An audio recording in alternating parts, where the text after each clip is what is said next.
Si par hypothèse impossible, c'est dont nous en doutons fort, que vous veniez accéder à ce moyen, en dépit de ce qui venait de vous être observé, vous allez cependant déclarer ce moyen non fondé. Et ceci pour des raisons suivantes. Lorsque vous prenez l'article 214, si ma mémoire n'est pas corrompue,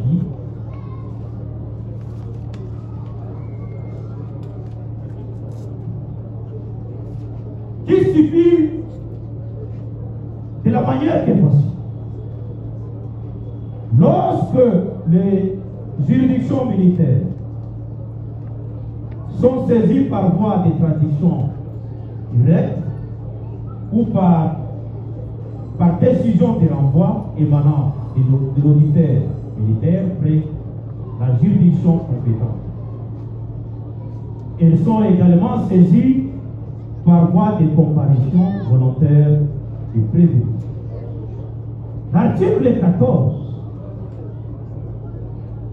détermine les modalités de saisine des juridictions militaires. L'article 14, 6 évoqué au moyen, indique le ministère public de quelle manière il pourra choisir souverainement. C'est 214 du Code judiciaire militaire. Cet article détermine le mode de saisine des juridictions militaires. Cet article indique au ministère public de quelle manière il devrait s'en prendre si jamais il a résolu de vous saisir. L'esprit et la lettre de cet article, l'esprit et la lettre du législateur de cet article renvoient à la libre attitude, à la libre appréciation du ministère public. Il revient au ministère public en lui-même d'estimer nécessaire lesquelles demandes qu'il pourrait utiliser pour vous saisir. Il ne revenait pas au tribunal des séances d'indiquer au ministère public que vous aurez dû nous saisir par tel ou tel mode. Non. Monsieur le Président, Monsieur le membre de la proposition, c'était par un raisonnement égaré qu'on a tenté de vous faire croire que le législateur qui n'a pas distingué la nature des faits pour lesquels l'un des mondes pourrait être mis en exergue pour faire valoir la saisine de votre tribunal, mais nous trouvons le législateur de la rue qui vient corriger le législateur légal en insérant des insertions légales qui n'en sont pas une. Là où le législateur n'a pas distingué, il est interdit au juge d'en faire la distinction. Et j'en rappelle que les dispositions du droit pénal sont strictes. Interprétation n'appelant aucune équivoque en ce sens. Si le législateur avait voulu faire le distinguo selon qu'il s'agit de faits graves, qui devraient être consolidés que par la saisine par voie de décision de l'envoi, il l'aurait dit lui-même. Si le législateur avait considéré comme l'a prétendu les autres partis, que les faits venaient, lorsque le ministère public entend les porter devant le tribunal, il doit que faire recours à la saisine par voie de tradition directe. C'est là que le législateur n'a pas fait cette distinction et que nous en faisons des prédictions prétoriennes que quiconque n'en fasse autant. Monsieur le Président, tel qu'elle voulu par le législateur et tel que la partie avant que venait de vous en faire observation, il y a lieu de l'ordre que vous puissiez considérer les moyens tels que soulevés par les autres partis, les moyens tels que soulevés par les plaidaires de l'autre côté de la ligne, soient déclarés en principal irrécevables, mais de manière subsidiaire non fondée.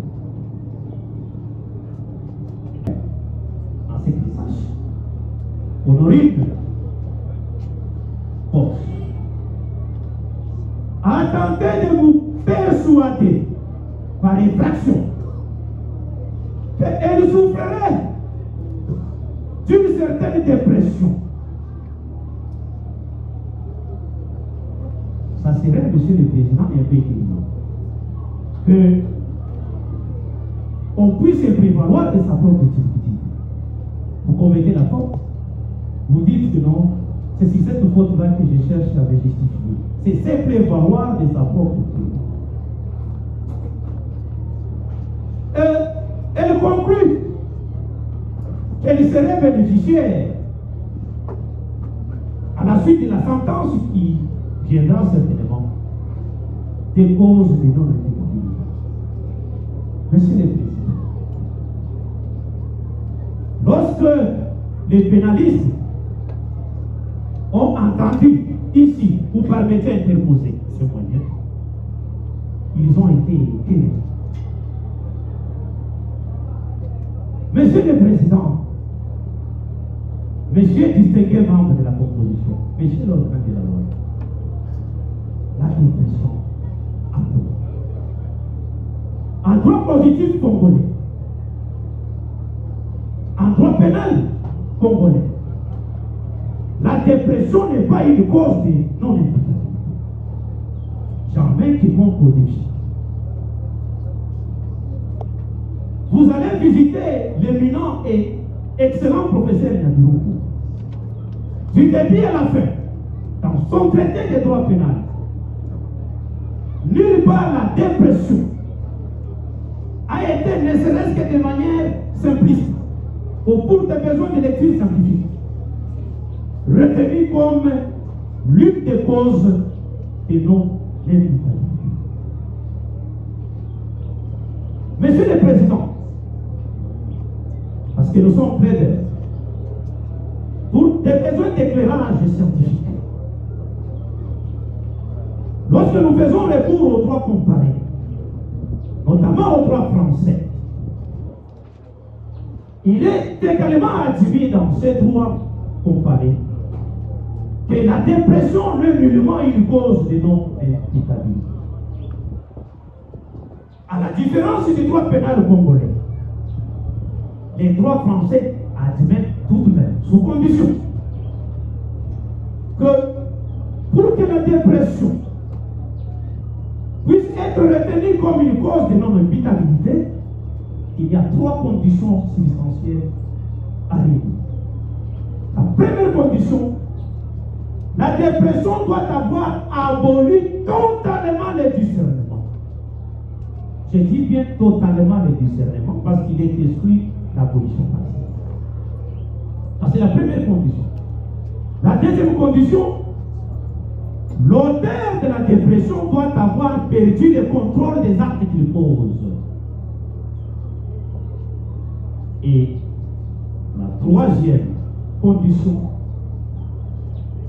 la dépression doit être instantanée au fait, pas occasionnelle, pas antérieure, pas postérieure. Il doit être concomitant au fait. Revenons-en à la pollution totale de la faculté de discerner. Monsieur le Président, Monsieur est distingué membre de la Constitution, Monsieur l'organe de la loi. Tout au long de l'instruction, avec mention distinction lui décernée par ses plaidaires, la prévenue Porsche, prenant la parole, vous a fait savoir combien il était resté constante, lucide, depuis le déroulement des faits, depuis sa déposition ou son audition devant les instances préjudiciaires, jusqu'à à celle faite par devers votre tribunal de séance. Et son plaider prenant la parole, lui en a décerné les distinctions de dire: ma cliente est restée lucide et ne s'est pas contredit dans ses dires. Monsieur le Président, disais-je. La prévenue Porsche vous a expliqué les circonstances, expliqué et décrit les circonstances au travers lesquelles elle a posé l'acte. Elle vous en a donné même le motif. La prévenue Porsche, à la question du tribunal de savoir si elle savait les risques attachés à son comportement à ces faits. Elle dit oui, j'en savais. Mais hélas, c'était mon dernier rapport. Il en va alors que non seulement qu'elle a les discernements lucides, mais elle a le contrôle de la nature de l'acte qu'elle a posé. Parce qu'elle en connaissait même les conséquences des droits. C'est comme si Adivienne était courant. Voulais-je vous dire implicitement. Donc, elle assume. Elle savait que je devrais être arrêté. Elle dit, Monsieur le Président, je le savais. Mais, au regard de ce que je venais de vous dire, je n'avais pas autre chose que poser cet acte dont j'ai le contrôle. Parce que j'en connaissais les conséquences. Qui dira mieux? Qui dira mieux qu'elle-même? La prévenue Porsche. Je ne passe pas à répondre toutes les questions qui ont été posées. J'en prends celles qui nous sont pertinentes. A dit même à son médecin, consulter clandestinement pour les besoins de la cause. C'est écrit dans les rapports. J'ai posé cet acte ici pour que j'attire l'attention de mon gouvernement allemand à résoudre les problèmes. Ça s'appelle en droit le contrôle de l'acte.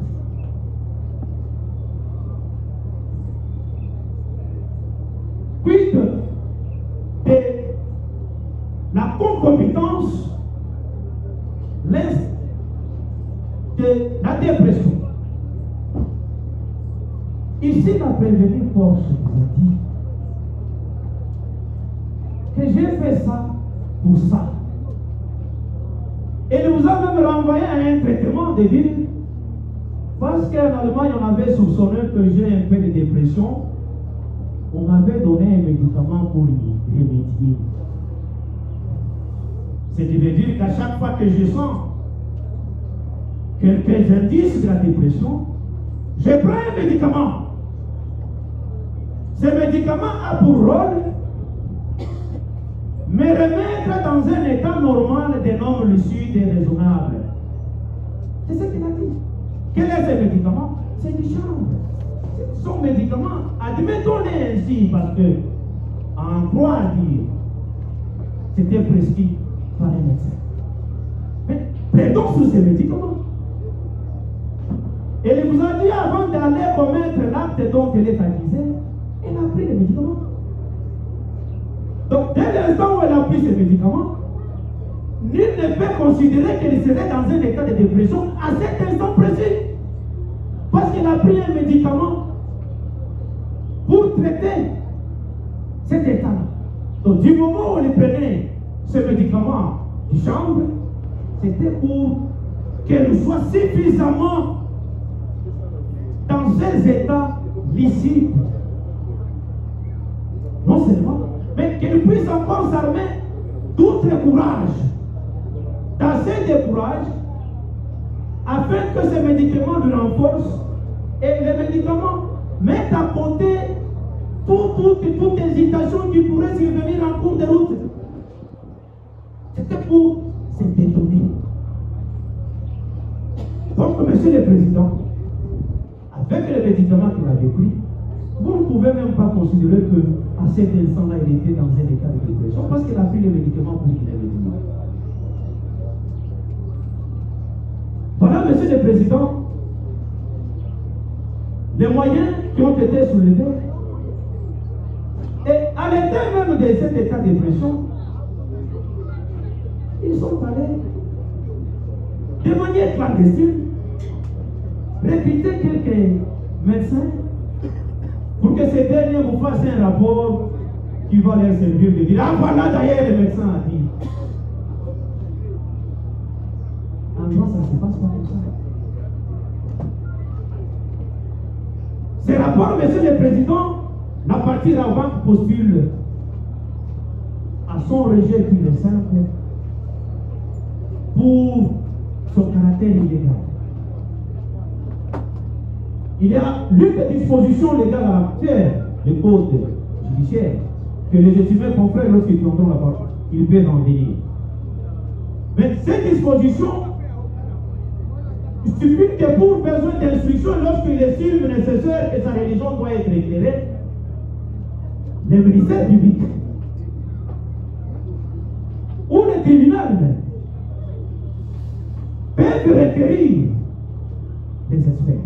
Lorsqu'il y a une question donnée, et ceci la condition principale, c'est que ça doit être un dossier judiciaire, et donc que c'est un dossier judiciaire, seul le ministère public, seul le tribunal est habilité de requérir les experts. Cette prérogative légale n'en revient pas au parti que nous sommes. Non. C'est pourquoi le législateur parle de les experts régulièrement requis. Pourquoi il insiste sur la régularité? C'est du droit du reportage, monsieur le président. C'est parce qu'il y a des modes d'administration des preuves qui ont été obtenus par des procédés ou qui peuvent être obtenus par des procédés illégaux, que le législateur a anticipé que l'étude de l'expert doit être préalablement faire l'objet d'une réquisition, soit par le ministère public, soit par le tribunal. Mais cette réquisition doit être régulière. C'est à la qualité de la personne qui confère cette réquisition que se trouve la régularité. Si moi, maître Kabombo et Carlos, pour les besoins qui nous sont propres, venions vous produire un document d'expertise. Ce document a été régulier parce qu'il n'a pas été obtenu par la personne habilitée par la loi en la matière. Monsieur le Président, cette irrégularité entraîne le rejet pur et simple de ce fameux rapport. Certainement, certainement. Et je l'anticipe parce que dans le fulgurant de leur raisonnement, j'ai vu et j'ai lu ça. Ils vous diront, écriront au scandale que non, la liberté de la preuve en droit pénal. La liberté de la preuve en droit pénal. Oui, c'est ça. J'en conviendrai qu'on parle tout simplement de la liberté de la preuve en droit pénal en faisant lecture des syllabus universitaires. Mais je voudrais qu'on admette également que ce principe de la liberté de la preuve en droit pénal est limité par celui de la légalité de la preuve. C'est pourquoi lorsque vous lisez, je cite l'auteur, Antoine Rivers, dans son ouvrage Instruction criminelle. Sa doctrine enseigne que le juge pénal est appelé à rejeter une preuve de droit qui a été obtenue par des procédés irréguliers.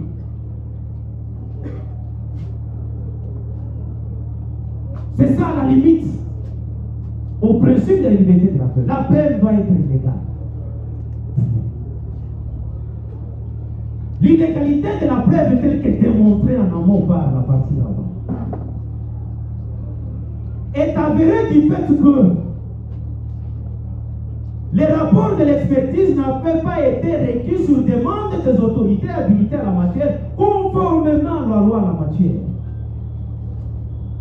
C'est ça l'illégalité de cette preuve. Et par voie de conséquence, Monsieur le Président, Messieurs les membres de la composition, vous allez rejeté cette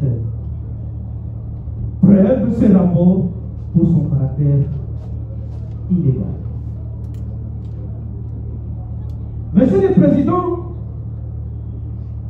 les derniers moyens ou les derniers raisonnements que nous avions dit, c'était pour extirper, expulser plutôt du débat de fond toutes les analyses politiques. On vous a parlé ici de dire oui, est-ce que c'était une arme réelle? Nous, on savait qu'est-ce qu'il voulait dire. Est-ce que c'était une arme réelle? Oui, elle a connu les feux, elle a connu les braquages, elle a connu le terrorisme, elle a connu l'association des malfaiteurs, elle a connu les vols. Mais on pose au ministère public la question de dire, est-ce que c'était une arme réelle? D'ailleurs, c'était un jouet. Comme qui voudrait précisément que l'infraction des vols avec armes, que le terrorisme avec armes, que l'association des malfaiteurs avec armes ne pouvait prospérer et être établie parce que cette arme-là, c'était en réalité un jouet. Monsieur le Président, Monsieur les membres de la composition, Monsieur l'auteur de la loi, en droit, Monsieur le Président, n'étant pas un militaire, habitué à manier les armes, le collectif de la Rabanque ne l'est pas. Mais le collectif de la Rabanque semble être militaire par l'effet de ses études et de ses recherches scientifiques. En ceci que, en droit, il y a plusieurs types d'armes et nous en distinguons quelques-uns. Il y a l'arme par nature. C'est l'arme que vous détenez, vous le président, que détient le ministère public, que détient quasiment tous les membres de la commission. L'arme à faire. Ça s'appelle, par sa nature, par son type, par sa catégorie, l'arme par nature. Il y a les armes par destination. Ce sont des armes conçues non pas pour tuer, non pas non plus pour menacer,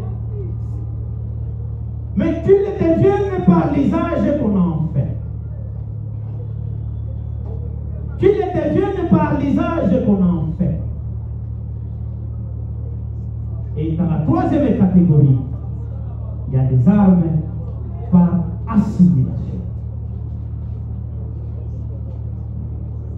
Les armes par assimilation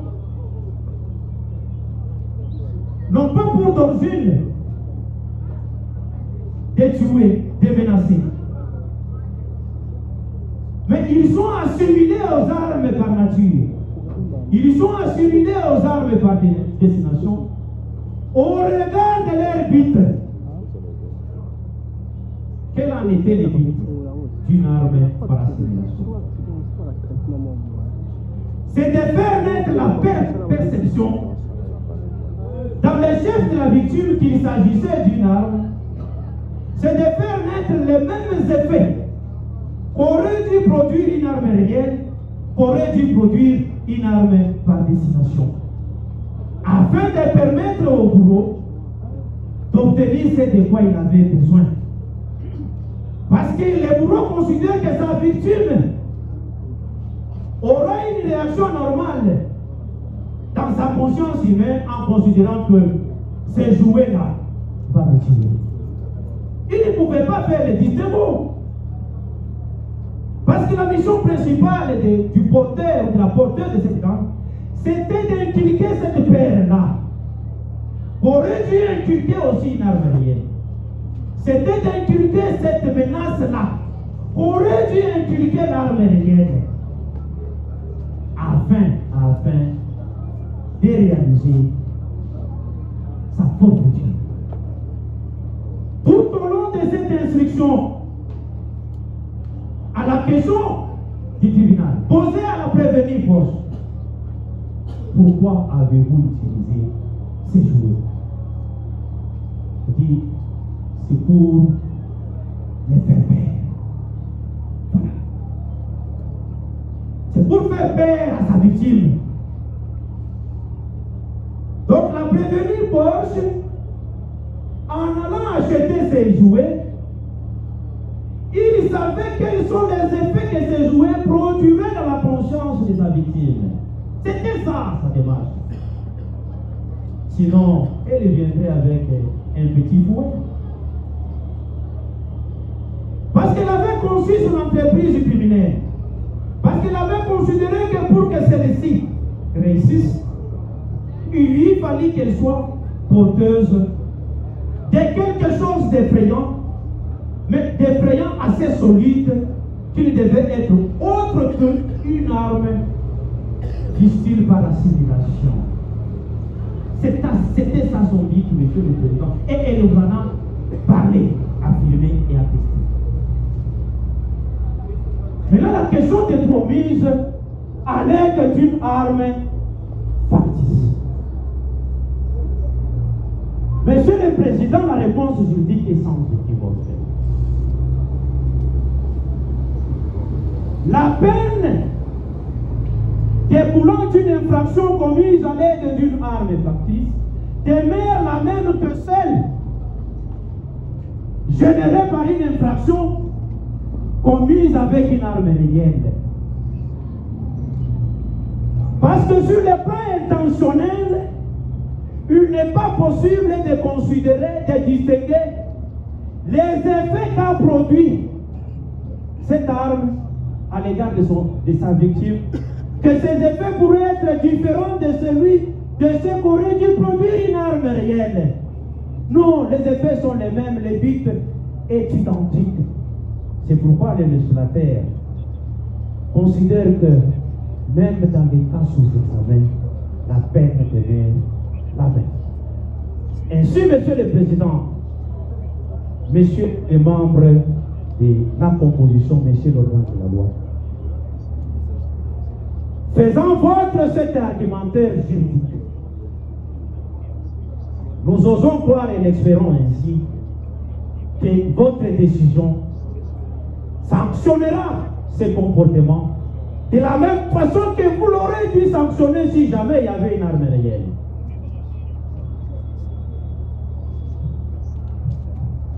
Disons à ce point, et nous avions clôturé ces moyens qui avaient été sur la main. Parlons-en, ou revenons-en cette fois-ci aux choses sérieuses. En parlant notamment de la prévention du terrorisme.